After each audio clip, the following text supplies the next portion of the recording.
Sharvin Holmes வந்து நான் கணேஷ் பேசுகிறேங்க. இப்போ நம்ம எங்கே இருக்கோம்னா சிட்லப்பாக்கத்தில் இருக்குங்க. இங்கே ஒரு வேக்கன்ட் பிளாட் தாங்க நம்ம இப்போ பார்க்க வந்திருக்கோம். சிட்லப்பாக்கம் டு குரோம்பேட் போகிற மெயின் ரோட்லேருந்து ஜஸ்ட் ஒரு 200 மீட்டர் டிஸ்டன்ஸில் தாங்க இருக்கும். அதே மாதிரி இந்த ப்ராப்பர்ட்டிலேருந்து உங்களுக்கு குரோம்பேட் ரயில்வே ஸ்டேஷனோ இல்லை பஸ் ஸ்டாண்டோ பார்த்தீங்கன்னா உங்களுக்கு ஒரு 1.5 கிலோமீட்டர் டிஸ்டன்ஸில் தாங்க இருக்கும். இப்போ நம்ம அதை பக்கம் தாங்க வந்திருக்கோம். அதுக்கு முன்னாடி நீங்கள் ஃபர்ஸ்ட் டைம் என் சேனலுக்கு வரதா இருந்தால் என் சேனலை மறக்காமல் சப்ஸ்கிரைப் பண்ணிக்கங்க. அப்படியே பக்கத்தில் இருக்கிற பெல் ஐக்கானை கிளிக் பண்ணிக்கங்க. அப்போ தான் நான் போடுற இந்த மாதிரி ப்ராப்பர்ட்டி சம்பந்தமான வீடியோஸ் எல்லாமே உங்கள் நோட்டிஃபிகேஷன் வருங்க. இந்த ப்ராப்பர்ட்டியோட டோட்டல் லேண்ட் ஏரியா பார்த்தீங்கன்னா உங்களுக்கு 1060 ஸ்கொயர் ஃபீட்டுங்க, அதாவது 1060 சதுரடிங்க.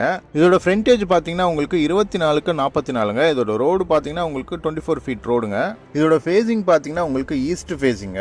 இதில் உங்களுக்கு ஒரு சிங்கிள் ஃபேஸ் கனெக்ஷனும் இருக்குங்க. ஸோ இந்த ப்ராப்பர்ட்டி பார்த்தீங்கன்னா உங்களுக்கு நல்ல ஒரு இன்வெஸ்ட்மெண்ட் ப்ராப்பர்ட்டிங்க. நீங்கள் இப்பயே வீடு கட்டி வரணும்னாலும் தாராளமாக வரலாங்க. இந்த ப்ராப்பர்ட்டியை சுற்றியுமே பார்த்தீங்கன்னா உங்களுக்கு ஃபுல்லாகவே வீடுங்க இருக்குங்க. ஸோ இதோட ப்ரைஸ் பார்த்தீங்கன்னா உங்களுக்கு 70 lakhs சொல்கிறாங்க, அதாவது 70 லட்ச ரூபா சொல்கிறாங்க, நெகோஷியபிள் தாங்க. ஸோ நீங்கள் யாராவது இந்த மாதிரி ப்ராப்பர்ட்டி பார்த்துட்டு இருந்தாலும் இல்லை உங்கள் ஃப்ரெண்ட்ஸ் அண்ட் ரிலேட்டிவ்ஸ் யாராவது இந்த மாதிரி ப்ராப்பர்ட்டி பார்த்துட்டு இருந்தாங்கன்னா இந்த வீடியோவை மறக்காம ஷேர் பண்ணுங்க. இந்த ப்ராப்பர்ட்டி பற்றி மேலும் டீடைல்ஸ் வேணா கீழே டிஸ்கிரிப்ஷனில் நம்பர் கொடுத்துருக்குங்க, அவரை நீங்கள் காண்டாக்ட் பண்ணுங்க. தேங்க்யூ.